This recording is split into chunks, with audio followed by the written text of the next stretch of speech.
If you have ever made a choice that changed everything without knowing it, if you have ever reached down into the dark and pulled something precious back from the edge of death using nothing but your bare hands and your stubborn refusal to look away, then you already understand Mara before I even introduce her to you, because that is exactly who she is.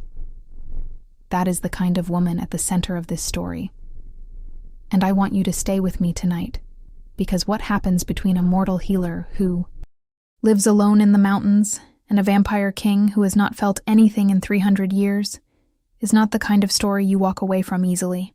So if you are comfortable, if you have your blanket and your drink and a little time to give me, then let us begin.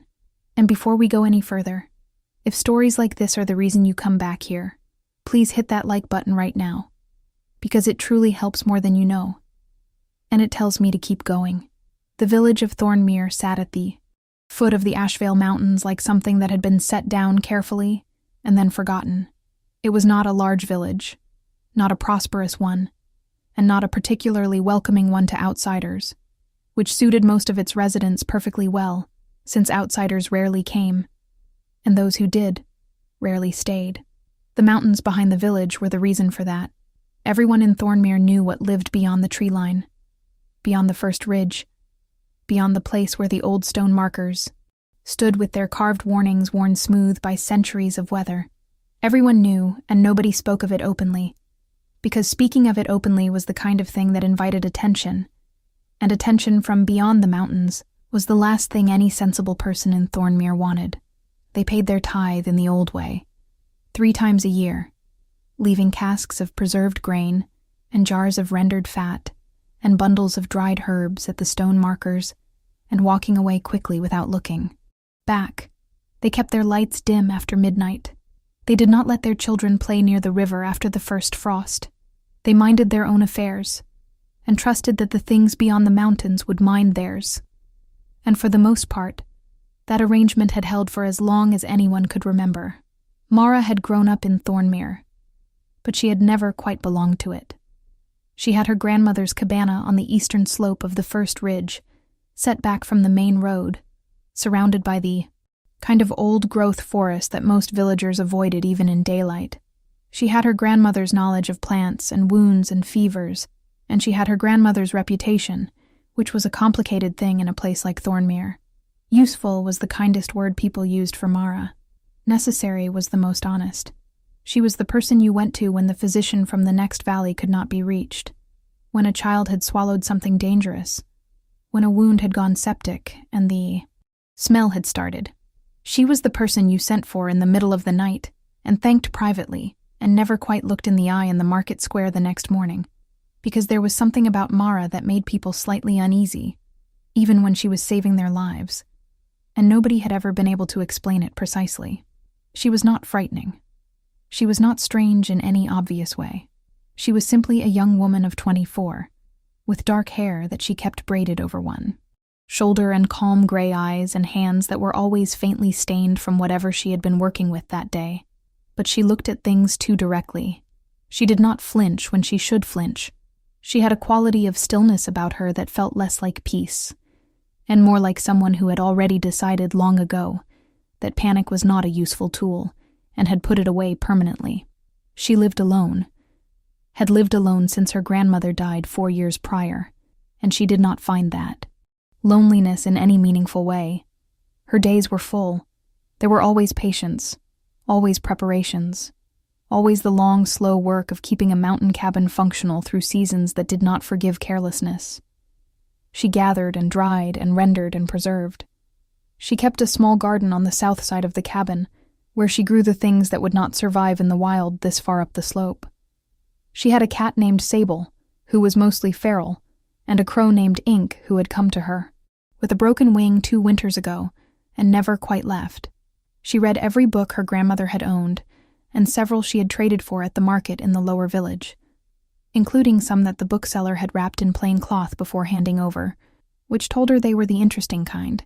She was, in every way that mattered, content. Not joyful in any shining, obvious way, but content in the deep, quiet way of someone who had built their life carefully with their own hands and knew every stone of it. It was the 12th night of the first hard frost when everything changed. She heard the dogs first, distant and frantic in a way that was different from the usual night sounds of the forest. Working dogs in Thornmere had a particular kind of bark for predators, and a different one for strangers, and another still for weather coming in off the mountain. And what she heard that night from the edge of sleep was none of those. It was the high, frantic sound of dogs that were afraid of, something they did not understand, and it moved in a pattern that told her a hunting party was moving through the lower forest, pushing something before them. She was out of bed and at the window before she was fully awake, pressing her face to the cold glass and looking down the slope toward the dark mass of the trees. She could see torchlight, several sources of it, moving fast between the trunks. She could hear voices now, men's voices, rough and excited in the way of hunters who had been at it for hours, and could smell the end of the chase. She was pulling on her boots when she heard the water. The river that ran along the eastern boundary of her property was not loud this time of year, the cold having slowed it to a thick, heavy sound, more like breathing than rushing. But she heard something in it that was not the river, a sound of labored movement, something large struggling through water that was close to freezing, and without thinking, without pausing to ask herself whether this was wise, she took her coat from the hook by the door and her lantern from the shelf, and she went out into the dark.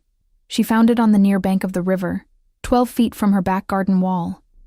It was the largest wolf she had ever seen in her life, and she had seen wolves.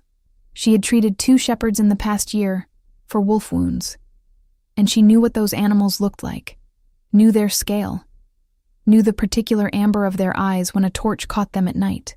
But this creature was different in the way that a storm is different from a candle flame, while both being made of the same essential thing. It was massive, broader through the chest than any wolf she had knowledge of, with fur so dark it seemed to absorb the light from her lantern rather than reflect it. It was lying on its side on the frozen mud of the riverbank, flanks heaving, and she could see even from 10 feet away that it was badly hurt.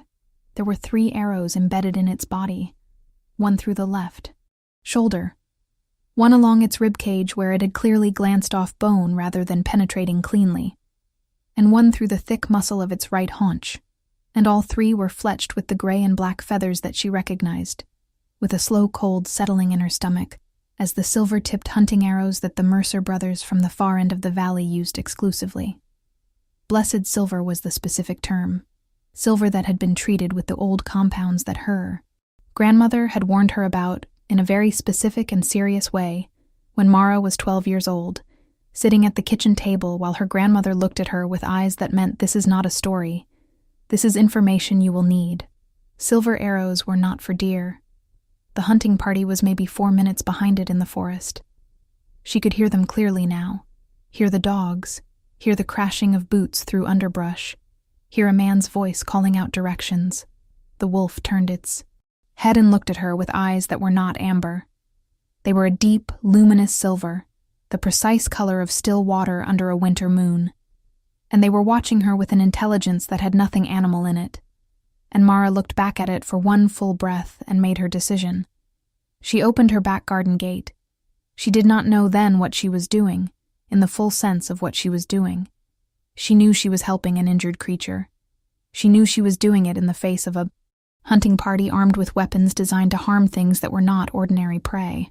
She understood on some level that this was a significant choice, but she did not know, could not have known, standing in the frozen mud in the middle of the night with her lantern and her coat and her healer's instincts firing at full strength, that the creature she was helping into her back garden and then through the lower door of her root cellar had been walking this earth for 900 years and was bound by blood and soul to the most powerful immortal in the known world, who currently sat in a palace of black stone beyond the mountain ridge, and felt, in this precise moment, a sensation he had not experienced in 3 centuries, which was fear. She got the wolf inside, and she bolted the door, and she was pulling off her coat to press against the worst of the wounds when the hunting party arrived at the river. She heard them on the bank. She heard them casting about, heard the dogs losing the scent at the waterline, heard men arguing about whether their quarry had gone upriver or down or crossed to the other side. She heard one of them, a voice she recognized as belonging to the elder Mercer, saying something she did not catch clearly, and another man responding that no, they had not been given permission to search the healer's property. And then a third voice that she did not recognize, saying that it did not matter, that the creature they were hunting was valuable enough to justify any search. And there was a pause after that, and then the elder Mercer's voice again, flat and deliberate, saying that he was not going to be the one to explain to the healer why they had broken her fence, and he was not going to be the one to deal with whatever she kept in that root cellar. And the third voice did not respond to that. They stayed on the riverbank for 20 minutes. Mara worked in near silence, cutting the arrows free with the same careful economy of motion she used on any wound, packing the holes with her best drawing compounds, and binding them with the old linen strips her grandmother had always kept prepared. And the wolf lay still through all of it, in a way that was deeply unnatural, not the stillness of shock or weakness, but the deliberate held stillness of a creature that understood it needed to be quiet and had the will to be so. Its silver eyes tracked her the entire time. She talked to it in a low, steady voice the way she talked to all her patients. Not reassurance exactly. More information, telling it what she was doing and why and what it was going to feel like. And at one point when she had to press firmly on the shoulder wound to check the depth of it, the wolf made no sound at all. But its eyes did something that she could only have described, if pressed, as gratitude. The hunters left eventually. She heard them moving off through the forest. Dogs first, torches following, voices fading into the cold. She stayed in the root cellar until they were well gone, and then she stayed a while longer because the wolf needed its temperature monitored, and the silver compounds in the arrows were the slow-working kind that would continue affecting the tissue around the wounds for several hours, and she wanted to be sure it was stabilizing. She sat with her back against the cold stone wall, and her knees pulled up, and her lantern turned low, and the wolf lay in the straw she had pulled from the corner and breathed in long, careful breaths, and at some point in the early hours of the morning, Mara fell asleep sitting up against the wall, with her hand resting 3 inches from the wolf's enormous dark head. She did not know that in the palace beyond the mountains, Calum Ashvale had stood up from his chair. And if you are feeling what Mara felt in that cellar, that particular quiet combination of exhaustion and rightness that comes from doing something difficult and necessary, please leave me a comment below. Tell me if you have ever made a choice like hers, because I read every single one and I want to hear from you tonight. Calum had ruled for 1,047 years, which was long enough to have stopped counting the way ordinary beings counted, long enough that years and decades had blurred into something more like weather than time, long enough that most of what he felt on a daily basis was a kind of deep administrative competence rather than anything that could be called emotion. He had not always been this way. He remembered, as one remembers things from a significant distance, the person he had been before, the younger version of himself who had felt things loudly and often, and who had made terrible decisions because of it. He had learned better. He had been taught better, mostly by consequences, and occasionally by people he had loved and lost in the way that immortals inevitably lost the people they loved, which was to say, repeatedly and completely, until the act of loving began to seem less like a gift and more like a long, slow excavation of something essential. He had stopped after the 3rd century. He had made what he thought of as a practical adjustment. He was a king, and he governed well, and he protected his people, and he maintained the ancient arrangements that kept the balance between the immortal territories and the human settlements at the mountain's foot. And he did all of this with complete competence and zero personal involvement. And he had been deeply comfortable with that arrangement for a very long time. Solène had come to him in the 430th year of his reign. She had come the way the old guardian spirits came, not by invitation and not by accident, but by something older than either of those things, a choosing that operated by rules he did not entirely understand, even after centuries of living with its consequences. She had simply been there one morning on the steps of the palace, massive and dark, and watching him with those silver eyes that saw through things, and his head of guard had wanted to drive her off, and Calum had said no without knowing why, and she had walked past him through the great doors and taken up residence in the palace, as though she had always been there. She was not a pet, and she was not a weapon, and she was not precisely a companion in the way that word was usually meant. She was something older, something tied to his life in a way that had only revealed itself gradually, a warmth at the edge of his awareness when she was near, a cold, hollow absence when she was not, a sense of being known completely that he had not experienced from any other source in 4 centuries. The old texts called her a soul guardian, a being whose existence was braided with that of the person they chose, not subordinate and not dominant, but parallel, each sustaining the other in ways that operated below the level of conscious decision. She was also, he had discovered over the years, profoundly stubborn, thoroughly independent, and constitutionally incapable of being told not to do something she had already decided to do. She had been leaving the palace grounds for the past several months, which he knew and had not been able to prevent, and had not entirely tried to prevent because her sense of what was necessary had always proven more reliable than his own caution. She went into the mountain forest, sometimes for days at a time, and she came back and looked at him with those eyes, and he had the sense of something being worked toward, something approaching, but he could not see its shape clearly. And then 3 nights ago she had not come back. He had felt the arrows hit her. Not the physical impact, not the pain, but a sudden tearing wrongness in his chest that had brought him to his feet in the middle of a council meeting, and made his second, a woman named Vielle, who had served him for 200 years, and who was not easily alarmed, say his name in a tone that meant she was alarmed. He had known immediately what it was, and he had been moving before he had a conscious plan, already pulling his coat, already calculating the distance to the human settlement at the mountain's foot, already beginning to feel the cold spreading through his ribcage. That meant Solène was injured, and the silver was in her blood. His council had insisted on an escort. He had agreed to 2, which was a compromise that satisfied no one, and that he did not particularly care about because his attention was elsewhere, turned inward toward the thread of connection that told him Solène was alive, was stationary, was somewhere in the lower forest near the eastern settlement, and then, in the small hours of the night, something that was harder to interpret, a quality of warmth at the other end of the thread that was not his, that came from outside, that was moving over and around Solène's pain, with a steady, patient intention that he had no framework for. Someone was helping her. He had stood by the window for the rest of the night and watched the mountains and felt that warmth moving through the thread, doing its work. And he had not been able to name what he felt watching it happen, but it was not nothing. He went down the mountain in the late morning, traveling faster than the light and leaving his escort behind without apology. He came into the human settlement at its eastern edge, following the thread, following the pull, and he did not think about what he was going to do when he found her or who had helped her, or what any of it meant. He was running on something more basic than thought, and he was aware of that, and he did not stop. He smelled the root cellar before he saw the cabin.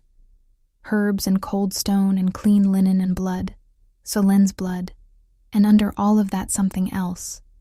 Something that was also, apparently, a person, because there was a woman standing in the back garden in the mid-morning light, with blood dried on her hands and forearms, looking at him with the particular expression of someone who has been expecting this visit and has had time to decide how they feel about it. She was not afraid. He stopped at the garden wall, which was low enough that it was a symbolic boundary rather than a practical one, and he looked at her, and she looked at him, and neither of them said anything for a moment. She was younger than he had expected, dark-haired and gray-eyed, with the kind of face that did not give things away easily, and she was wearing a heavy wool dress and an apron that had seen better days, and she was holding a clay cup of something that steamed in the cold air, and she looked at him the way she had apparently looked at his soul guardian when she found it bleeding on her riverbank, which was to say directly and without flinching, and with the clear implication that she had already made her decision, and his feelings about it were not her primary concern. "She is stable," the woman said. "The silver is mostly out of the tissue. She will need another 2 days of rest before she moves." He stared at her. "You," he said, and stopped, because he had not prepared a sentence for this particular opening, and he was, for what felt like the first time in a very long time, genuinely uncertain what to say next. "You are the king," she said. It was not a question. "Yes, I thought so." She took a sip from her cup and looked at him with those direct gray eyes and said, "She is in the root cellar. I will take you to her, but I am going to ask that you do not move her yet. I know you want to, and I understand why, but the compound in those arrows does specific damage to the tissue around the wound site, and it has not finished clearing, and if she tries to heal before it is fully out, it will heal wrong, and she will have pain in those joints for years. I have seen it happen with iron poisoning in humans, and the mechanism is similar." He looked at her for a long moment. Behind him, the morning light was pale gold on the mountain, and the forest was cold and quiet, and somewhere in the house a crow made a sound at a window. "You are the healer," he said. "Mara," she said. "My name is Mara." "Calum," he said, and watched something move through her eyes at that. Not fear. Something more like the expression of a person who has been given information they find genuinely interesting. "I know that name," she said. "My grandmother's books." "Yes," he said. "I imagine so."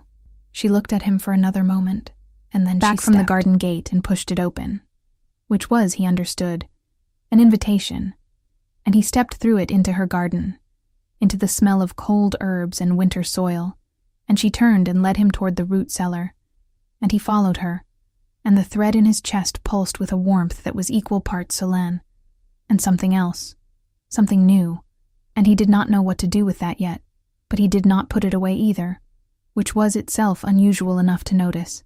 "Now I want you to pause for a moment and feel what Calum is feeling right now, because he cannot feel it himself, and he needs someone to feel it for him. And while you are feeling it, please subscribe to this channel if you have not already, because there are so many more stories coming, and you do not want to miss a single one of them." Selene was awake when they came into the root cellar, lying in the deep straw with her head up, and her silver eyes moving between Mara and Calum, with an expression that was, insofar as a wolf could have expressions, deeply satisfied. Calum went to his knees in the straw beside her without caring what it did to his clothes, and pressed his forehead to the space between her ears, and stayed there for a long, still moment. And Mara stood in the doorway with her clay cup, and gave them the privacy of it without making a thing of leaving, just turned slightly, and looked at the wall, and let them have their reunion. When he lifted his head, there was something different in his face. Something that had been held rigid had let go slightly, just around the eyes, just at the edges. "She chose to go into the lower forest," he said. Not an accusation, an explanation. "I did not find her in the forest," Mara said. "I found her on my riverbank. The hunting party had pushed her to the water. The Mercer hunters." "Yes." She paused. "They use silver-tipped arrows. I know what those are for." He looked at her. "You knew what she was." "I knew she was not a wolf," Mara said carefully. "I knew she was something the silver arrows were meant for. I did not know specifically what or who she was connected to. I know now. And knowing now," he said, with a carefulness that matched hers exactly, "how do you feel about the choice you made?" She thought about that for a moment. Seriously, the way she thought about everything. And then she said, "The same as I felt making it." Something moved through his expression. He looked down at Solène and then back up at Mara, and he said very quietly, "She chose to be on your riverbank. She did not end up there by accident. Solène does not end up anywhere by accident." Mara looked at the wolf, who was looking back at her with those silver eyes and that deeply satisfied expression. "I see," Mara said, in a tone that meant she was beginning to understand the shape of something much larger than what she had initially been handed, and was not sure yet how she felt about that. "There is a debt," Calum said. "By the old laws, whoever saves a soul guardian is owed a debt by the guardians bonded. I did not save her for a debt," Mara said immediately, and there was an edge in her voice that was not angry, but was very clear. "I know that," he said. "I am telling you that it exists regardless of your reasons. You are owed something. I do not want anything from you. What you want and what the law requires are two separate matters." He paused. "You may find that useful someday. Or you may not. The debt stands either way." She looked at him for a long moment, then looked at Selene, then looked back at her cup, which had gone cold. "She can stay for 2 days," Mara said. "Then she should be able to move. Then I assume you will both leave." "Yes," he said. "Good," she said, and turned and went back up the cellar steps into the morning light. And Caleb sat in the straw beside Selene and listened to the sounds of the cabin above them, the ordinary sounds of a person going about. A morning, a kettle, a door, footsteps on wooden floors. And Selene turned her head and looked at him with those eyes. And he looked back at her, and he said, very quietly, "Don't." She blinked at him slowly. "I mean it," he said. She put her head down on her paws and looked deeply unconcerned, and he sat with her in the straw in the cold root cellar and felt the warmth of the thread between them and underneath it. That other thing, that new frequency, that note he had no name for. And he did not know what it was, but he knew it had not been there yesterday, and he knew it was coming from above his head, from the person moving through her, mourning in the ordinary sounds of her ordinary life, and he had not accumulated 1,000 years of existence without learning to recognize the sound of something significant beginning. He stayed in the root cellar for 2 hours, and then he went back up into the morning and knocked at the cabin door. Mara opened it with flour on her apron, which told him she had been baking, and she looked at him with the expression of someone who had expected him to be gone and was recalibrating. "She is comfortable," he said. "I need to return to the palace briefly. I will come back this evening. If the hunters return before then, there is a ward mark on the left gate post that will activate if you speak the name Ashvale at it. You should not need it, but I want you to know it is there." She stared at him. "You warded my gate post while you were inside. You warded my gate post without asking me." He considered that. "That was presumptuous," he said. "Yes," she said. "I apologize," he said. She looked at him with those direct gray eyes for a long moment, and then she said, "Thank you for telling me about it," and stepped back from the door and closed it, and he stood on her front step and looked at the door and felt something that took him several seconds to identify, and when he identified it he was briefly astonished because it was amusement. Clean and uncomplicated, the first he had felt, and he could not immediately calculate how long. He went back up the mountain smiling, which his escort, when they found him at the tree line, found deeply alarming. Let me tell you something about what it means to be seen. Really seen. Not admired, not wanted, not needed, just seen, recognized, known for what you are without the addition of anything you are not. Mara had been useful to people her whole life, and she did not begrudge them that. Usefulness was a good thing to be. It kept people alive, and it kept her connected to the community she lived at the edge of. But it was not the same as being seen. And in that root cellar, in those 2 hours, she had felt something looking at her, with those silver eyes, that was not evaluating her usefulness or calculating what she might provide. It had looked at her the way her grandmother had looked at her, the way her grandmother had always looked at her, and she had not expected to feel that again, and she had no framework for the feeling it produced, which was approximately the feeling of something long sealed opening slowly in the cold. She baked her bread, and she tended her patients, and she went down to check on the wolf 3 times through the afternoon, and each time those silver eyes tracked her through the dark of the root cellar with that warm, patient attention, and by the 3rd visit, she had pulled a stool down and sat beside the straw and started talking, not about anything specific, just the ordinary narration of her day, the bread and the patient who had come with a hand wound from the lower village and the crow ink, who had been particularly irritating since morning.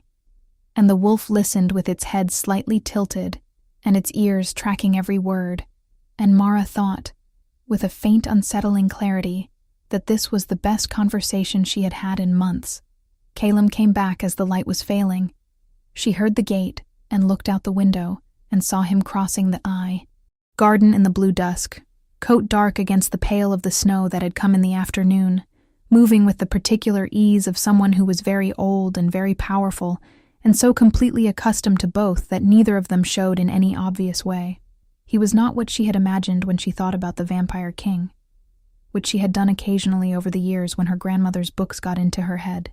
She had imagined something more obviously terrible, more decayed, or more cold, or more visibly inhuman. He was none of those things. He was tall and dark-haired, and he moved through the world as though it presented no resistance. And his face was the face of someone who had learned a very long time ago not to let things show. And she could see both the learning and what it had been learned over, both the wall and the shape of what the wall was built to protect, and she found that she was not afraid of either. She opened the door before he knocked. He looked at her, with something that was almost a question. "I heard the gate," she said.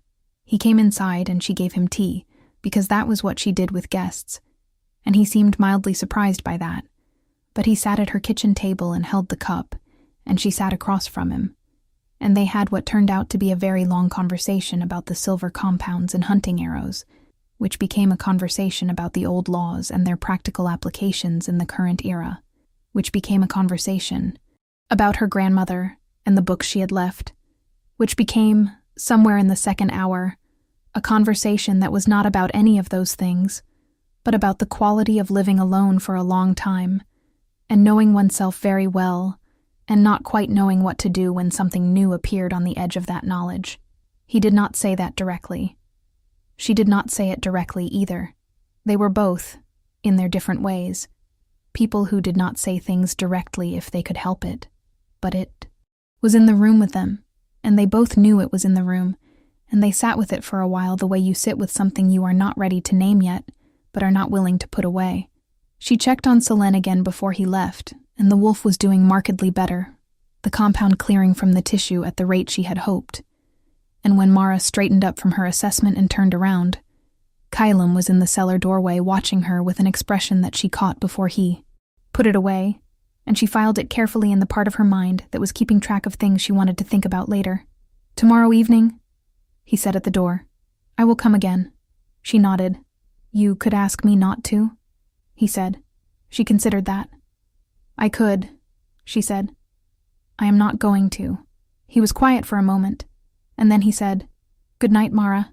And the way he said her name was not how most people said it, and she stood in the doorway and watched him cross the garden and go through the gate, and she stayed there for a moment in the cold after he was gone, feeling the cold on her face and the warmth behind her from the hearth, and she thought about the shape of things beginning. The second day brought complications in the form of the third Mercer brother, whose name was Aldrich, and whose reputation in Thornmere was of the kind that made people cross to the other side of the road when they saw him coming. He arrived at her front gate in the early afternoon with two of his men behind him and his hat in his hands, in a show of deference so performative that it was almost more offensive than directness would have been.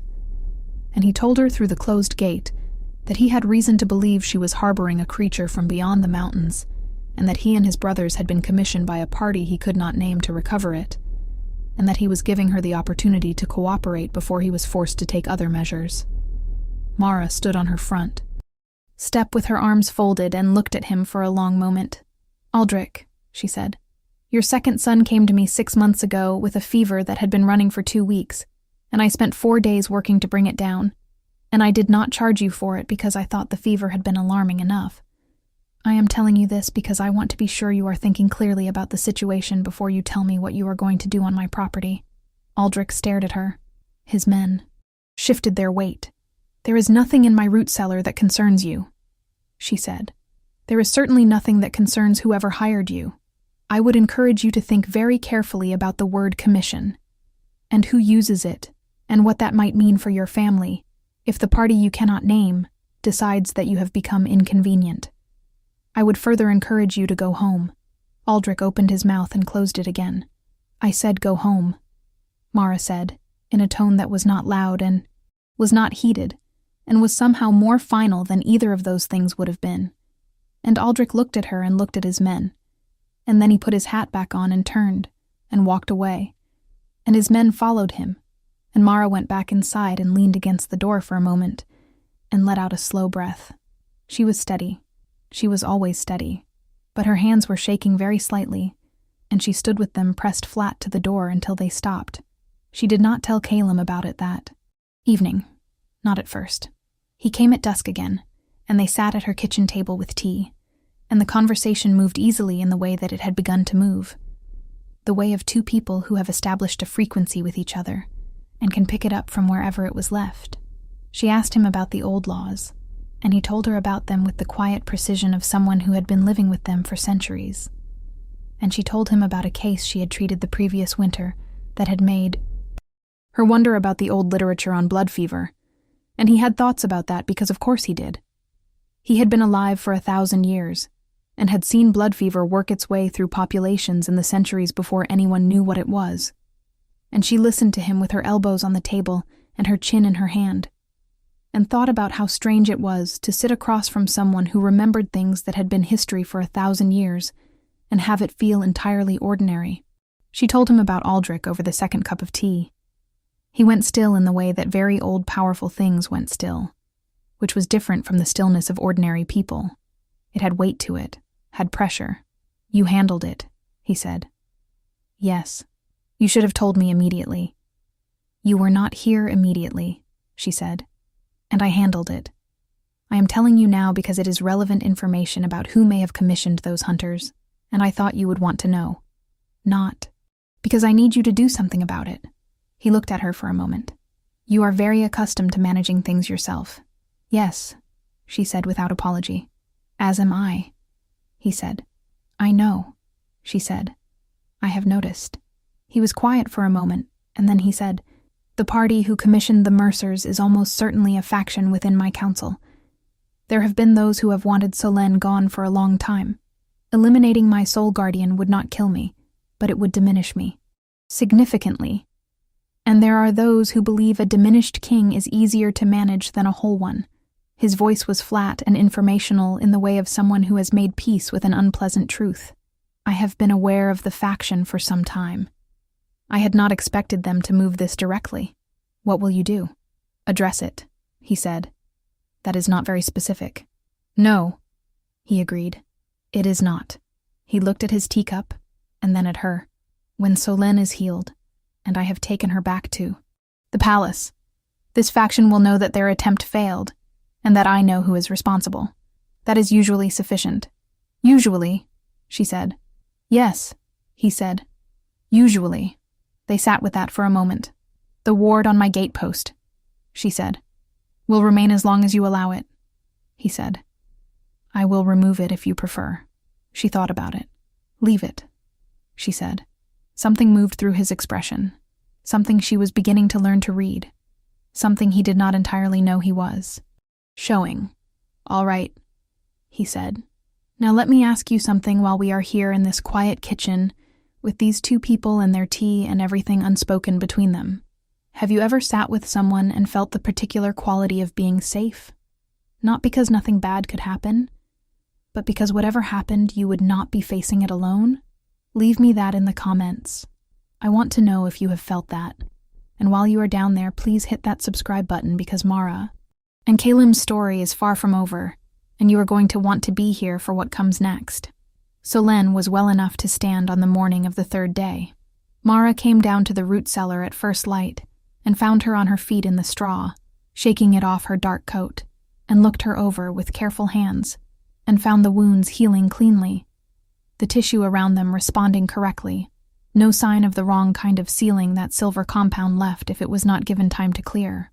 She told Solène this in the low, steady voice she used with all her patients, and Solène listened with her ears forward and her silver eyes on Mara's face. And then she did something that Mara had not expected, which was to press her enormous dark head firmly against Mara's sternum and hold it there for a long, still moment. Mara put both hands on either side of that massive, dark face and held her. She was not someone who cried easily. She had not cried at her grandmother's death. Not at the funeral, had saved it for later in private.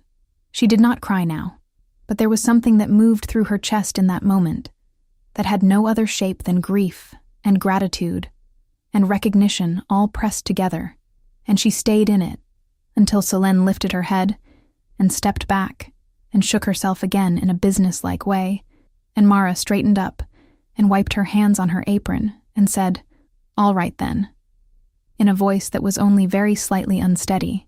Calum arrived 2 hours later. He came through the garden gate and stopped when he saw Solène standing in the cold morning air of the back garden, and something moved through his face that Mara did not look at because it was private, and she stayed by the cabin wall and let him have it. He went to her, and she pressed her forehead to his chest, and he put one hand on the back of her neck, and they stayed like that for a while in the thin winter sunlight. And Mara looked at the mountains beyond the tree line and thought about the distance between where she was standing and whatever was up there beyond the ridge, and thought about how it had seemed like a fixed and uncrossable distance all her life, and how it seemed slightly less fixed this morning than it had before. "She is well," Mara said eventually. He lifted his head and looked at her. "Yes," he said, "because of you. Because she is strong and healed properly," Mara said. "I provided conditions. She did the work. You provided conditions in the middle of the night in the face of an armed hunting party," he said. "I was not in the face of the hunting party," Mara said. "I was behind a bolted door." He looked at her with an expression that was approximately the expression of someone encountering a form of deflection they find both frustrating and endearing, and Mara found that she liked that expression, found that she liked having produced it. "I owe you a debt," he said. "I intend to honor it. You said the law requires it regardless of my feelings about it," she said. "Yes," he said. "And I am also telling you separately that I intend to honor it. Those are two different statements." She looked at him for a moment, and then she said, "I will think about what I might need. I cannot promise I will think of anything. Take your time," he said. She nodded. There was a pause, and then he said, in a different register, quieter, "Mara." She looked at him. "I am going to come back," he said. "Not to check on Solène. She will be recovered within the week, and there will be no medical reason. I am going to come back because I want to, and I am telling you so that you know, and so that you can tell me not to if you prefer." She was quiet for a moment. "When?" she said. 7 days, he said. "If you tell me not to come, I will not. If you say nothing, I will understand that as permission." She looked at him, and at Solène, and at the mountains beyond the tree line, and then she looked back at him, and she said, "I will leave the gate unlocked," and turned and went inside before she had to figure out what to do with the expression that moved through his face at that. The weeks that followed were the strangest of her life, which was not nothing, considering her life had included several years of living alone in the woods with a feral cat and a crow, and a complete collection of her grandmother's more alarming reference materials. He came every 7 days, exactly, always at dusk, always through the gate in the back garden, always with the quality of someone who had given thought to the visit and arrived with specific and genuine attention, rather than the diffuse half-presence that most people brought to their social interactions. He sat at her table and drank her tea, and they talked. And the conversations ranged widely, and went deep quickly in the way of conversations between two people who are both accustomed to solitude, and therefore do not waste time on the conversational padding that people use to fill silence when silence frightens them. Neither of them was frightened of silence. She told him about her grandmother, and the weight of that inheritance, the knowledge and the reputation and the aloneness of it, the particular quality of being trusted with things that could not be spoken aloud. He told her about the early centuries, carefully at first, and then less carefully, about what the world had looked like before the current arrangements, about the wars that had made the stone markers necessary, about what he had lost in those wars, and what he had learned from the losing. He told her about Solène in a way he had apparently never told anyone, the choosing of her, the quality of being known by her, what it had felt like after centuries of strategic isolation to have something choose to know him completely and to stay. She told him about the loneliness, not as a complaint, just as a fact. The way she told him everything, directly and without self-pity. She told him what it was like to be necessary to people who were faintly afraid of you, To be called at midnight and thanked quietly and not quite included in anything. To be the person everyone was glad existed, and no one quite knew how to be around. He listened to her in that complete way he had, the way Solène listened, the way of someone for whom listening was not a passive activity. "You are not afraid of me," he said one evening. "No," she said. "Most people are. Most people have not spent 4 days with their hands in your soul guardian's wounds," she said. "It adjusts the perspective." He looked at her with something in his expression that she recognized from the first morning in the garden, that not quite question, that not quite readiness, and she looked back at him with the same direct gray attention she brought to everything, and waited. "I have not looked forward to a specific evening for 300 years, he said. She held that for a moment. She understood what it cost. Someone like him to say something like that. She understood the architecture of walls built over centuries and what it took to open a door in one. "I baked bread this morning," she said. "I started it before dawn. I was up before dawn." He was quiet for a moment. Then he said, "Ah," in a tone that understood exactly what that meant. "I am telling you so that you know," she said, "and so that you can tell me if this is not something you want to continue, because I have had enough of unclear things to last me several lifetimes, and I would rather know now." "I want to continue," he said. "Good," she said, and pushed the bread toward him, and he took a piece, which he would not eat because of what he was, but which he held in his hands with the same attention he gave everything, and they sat in the warm kitchen with the sound of the fire and the crow grumbling at the window and the cold mountain outside, and neither of them said anything for a while, and neither of them needed to. Solène came with him after the 4th visit, which Mara understood as a statement of some kind, even if she could not articulate precisely what kind. The wolf settled into the root cellar again, as though it had always been her place, which perhaps in some sense it had. And Ink the Crow expressed an opinion about this from the rafters that was loud and sustained, and eventually answered by Solène, with a single flat look that produced immediate silence. And Mara watched this exchange and felt something lift in her chest that she had not known was weighted. The faction in his council moved against him in the 5th week. He told her about it the following evening, with the same flat informational quality he used for unpleasant truths. Told her that 3 of his senior council members had been removed from their positions, and that the families connected to them had been given a choice between relocation and compliance, and had mostly chosen compliance. And he told her what measures he had put in place to address the structural conditions that had made the faction possible, the concentrated power and the information asymmetries and the old networks of obligation that had allowed a small group to operate against him for decades without consequence.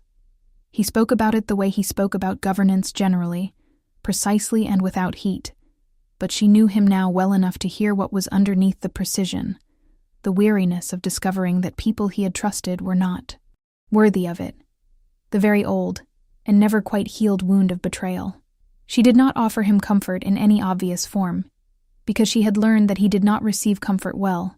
It made him feel managed, and she was not interested in managing him. She said, "What is the structural reform you are most uncertain about?" And he looked at her, and something in his expression let go slightly, and he said, "The representation structure for the lower territories." And she said, "Tell me." And he did, for 2 hours, and she listened and asked questions and argued with 2 of his conclusions because she thought they were wrong, and he argued back because he thought she was not accounting for variables she did not have full information about, and she said, "Show me the information." And he did. The next visit, in the form of a rolled document that he set on her kitchen table, and then stood back from with the specific stance of someone who is not quite sure they have not just made themselves vulnerable in a significant way. She spread the document out and read it, all of it, and looked up at him and said, "I was right about the first conclusion. You were right about the second. We were both wrong about the third." He sat down at the table and leaned forward and looked at the document and said, "Explain." And she did. And they were at the table until well past midnight with the document spread between them and cold tea forgotten at their elbows. And at some point in that conversation, the thing between them that had been building for weeks shifted, moved past something, and they both felt it, and neither of them stopped talking about governance reform, but they both felt it. And when he finally left near dawn, he stood at the gate for a moment and looked at her standing in the open door and said her name in a way that had everything in it. And she said his name back the same way. And the winter dark was cold and still around them, and the mountain was pale above the tree line. And it was the best night of her life up to that point, which was not nothing, which was in fact a very great deal. And do you see what has happened here? Do you see how it happened? Not a sweep, not a surrender, not a falling, but a building, stone by stone, conversation by conversation, truth by truth. Two very private people making a deliberate choice to let someone in, and discovering that the door they had almost forgotten still worked. If you are the kind of person who believes that the slow love is the real love, leave me a comment that says slow burn, and I will know exactly who you are. Spring came to the mountain the way it always came, gradually and then suddenly. And with it came a request from Thornmere. Not unusual. She had requests from the village regularly, but this one came in an official form, a sealed note brought by the village alderman himself, which was unusual enough that she read it twice before she understood what it was asking, which was whether she would be willing to attend the spring assembly in an official capacity, which was to say whether she would accept a formal appointment as the settlement's designated healer, which carried with it a seat at the table at village assemblies, and a small stipend and an official removal of the informal, slightly uneasy status she had occupied her whole life, and a replacement of it with a formal and acknowledged one. She sat with the letter for a long time. When Caleb came that evening, she showed it to him, without comment, and watched him read it, and watched something work its way through his expression. "They are trying to make official what has always been true," he said. "Yes," she said. "How do you feel about it?" She thought about it honestly. "I do not know yet," she said. "I know that it changes something. I know that the unofficial thing has been what it has been for a long time, and I have built my life around it. I am not sure I know how to be officially something." He looked at her. "I have been officially something for over 1,000 years, he said. "I do not think it changes you. I think it changes how others understand what was already true." She thought about that. "Did it feel that way to you?" she said. "When you became king." He was quiet for a moment. "No," he said, "but I think that is because when I became king, I was not yet who I was eventually going to be. The title preceded the person. In your case, the person preceded the title by decades. That is a different experience." She looked at the letter and then at him. "What would you do?" she said. "That is not a question I should answer," he said. "This is your life and your community and your choice. I am asking for your thoughts," she said. "Not your permission or your decision, your thoughts, as someone who knows me." He held her gaze for a moment and then he said, "I think you have been alone on the edge of that community for so long that you have mistaken the position for preference. I think you would not have received that letter if you had not been essential to those people for years. I think acceptance that comes late is still acceptance. And I think," he said more quietly, "that you deserve to not have to stand outside of things." She looked at him for a long moment with those direct gray eyes. "All right," she said. She wrote back to the alderman the next morning accepting the appointment, and she did not regret it. Not once, not even in the first awkward months of attending assemblies and being formally included in things she had been informally excluded from her whole life. There were people in the village who had to make adjustments, and some of them made the adjustments gracefully, and some did not. But they all made them, because she was who she was, and because the nature of the community had been shifting for years towards something more honest about who it actually relied on. And because of the ward on her gatepost, which everyone in the village knew about, and the dark-haired man who came to her cabin every 7 days and sometimes more often, and the enormous dark wolf that had been seen in her back garden on 3 separate occasions, and the accumulated weight of 1,000 years of mountain mythology that every person in Thornmere had grown up inside of, and the specific knowledge that the healer who had always been theirs was also something else now, something new, and that the person who came down the mountain for her was the person who had never in living memory, come down the mountain for anything. They did not speak of that part openly. They did not need to. He asked her, in the early summer, to come to the palace. He asked it carefully, in the middle of a conversation about something else, which she recognized as his version of the way she sometimes set difficult truths sideways. And she looked at him and said, "Are you asking me to visit, or are you asking me something else?" And he said, "I am asking you to visit, because I want you to see it. And I am aware that it is also something else, and I am asking you to decide for yourself what you want that something else to be." She thought about it for a week. She went up the mountain on a morning in late June, with the forest loud around her with birds, and the path clear enough to follow but not so clear as to seem well used. And Selene met her at the tree line and walked beside her the rest of the way, and the palace when she came to it was exactly what her grandmother's books had described in terms of its physical facts, and nothing like what she had imagined in terms of its feeling, which was less ancient and cold than she had expected, and more alive, more present, with a quality of deep time in the stone that was more like a tree's deep time than a ruin's, something that had grown rather than been left. She spent 4 days there, and she learned the shape of his life in it. The council rooms and the library, which occupied an entire wing, and which she could have spent a year in, the long corridors where his people moved with the ease of a population that had lived in proximity for centuries, the particular quiet of the high rooms where the stone was oldest, and the view of the mountains below was an uninterrupted sweep of blue and gray and the deep summer green of the forests.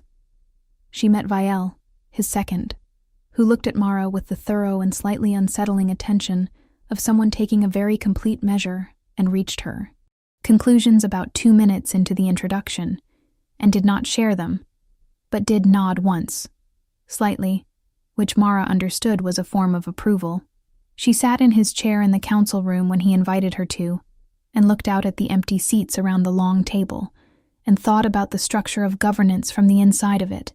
She ate at his table with the quiet and the stone walls, and the view of the mountain in the long summer evenings. She walked with him and with Selene in the Daum, forests above the palace where the old trees were, and she told him about her grandmother's books, and what they had said about these exact forests, and he told her what those forests had been before the books were written, and she asked questions and he answered them, and they walked in the deep shade of something very old and very continuous. And she felt, walking there, that she understood something about him that she had not quite understood before, which was that the 1,000 years was not a wall between them but a world he was showing her, offering her access to, trusting her to look at clearly and not be diminished by. She came home on the 5th day. He walked with her as far as the tree line, and they stood there in the evening light with the village below and her cabin visible at the edge of the lower forest, and she thought about the distance between where she was standing and where she had been 5 days ago, and how it had stopped feeling like a distance at all. "Well," she said. "Well," he said. She looked at the village and then at him. "I need to go home," she said. "My patients, my garden, my crow who is certainly destroying something. My life is there. I know," he said. "I am not asking you to choose between," she said. "I know you have a palace and a council and a people who depend on you in ways I cannot and should not compete with. I am telling you that I have a life too, and it matters to me and I need it." "I know that," he said. "I have known that since the first morning in your garden." He paused. "I'm not asking you to give it up. I would not ask that. I would not want it. I want you as you are, and your life is part of what you are." She looked at him. "Then we will figure out the rest," she said. "Yes," he said. "It will be complicated," she said. "Everything worth having is," he said.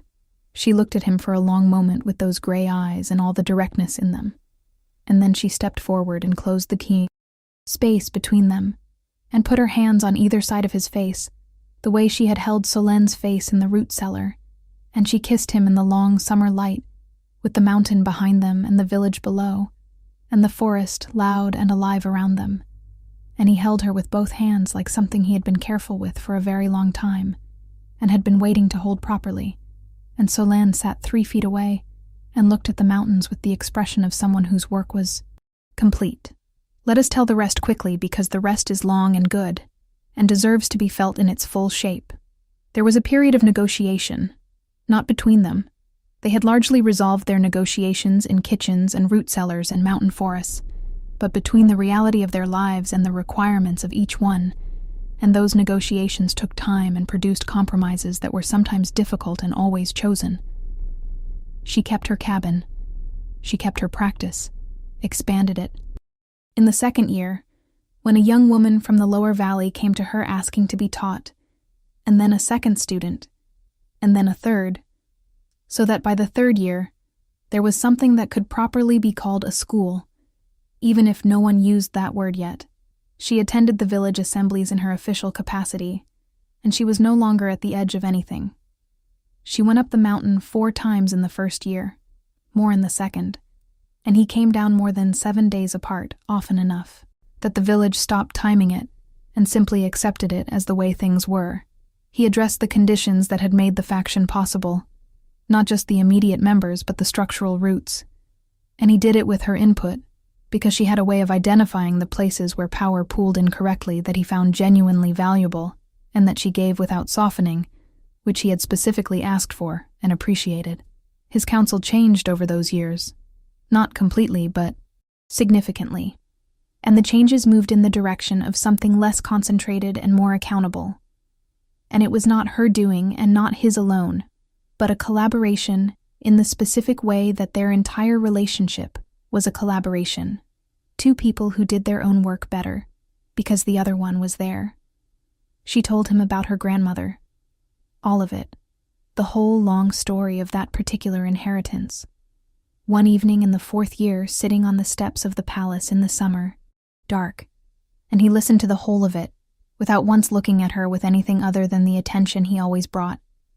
And at the end of it she said, "I do not know where I come from on that side. My grandmother would never say." And he was quiet for a moment, and then he said, "I do." And she looked at him and he said, "I have known since the first morning in your garden. Your grandmother's name was Sarah. She came to this mountain 60 years ago from the Eastern Territories, and I know what she left behind when she came. And I know what she was. And I know what that means for you." Mara was very still. "What does it mean for me?" she said.